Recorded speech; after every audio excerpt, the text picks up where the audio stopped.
Believers have celebrated the resurrection of Jesus, which is the cornerstone of Christian faith. In Jesus' mighty name. Amen and amen and amen. Hallelujah.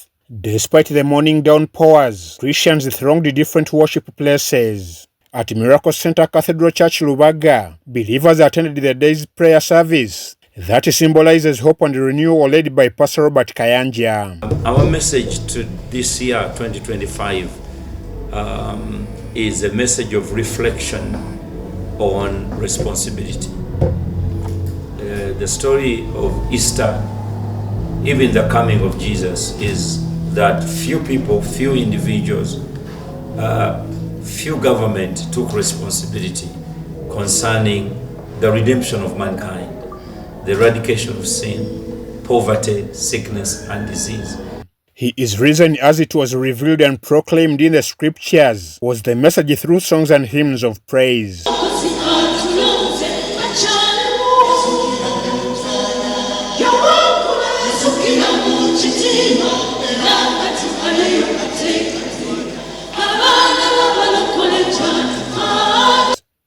In his sermon, Pastor Kayanja condemned human rights abuse.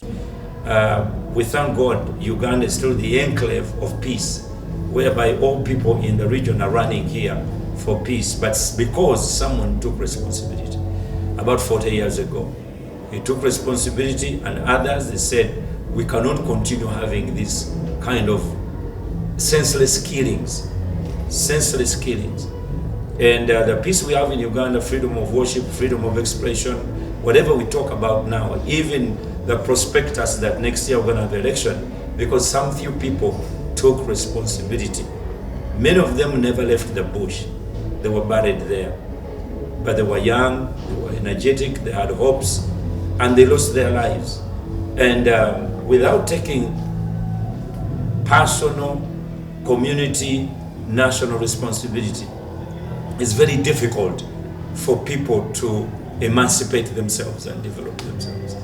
Kayanja also gave his stand on reclaiming the status quo of Kabaka's Lake, which many had anticipated sabotage. That's why in the region here, when we first came here nearly 25 years ago, Kabaka's Lake was larger than it is now.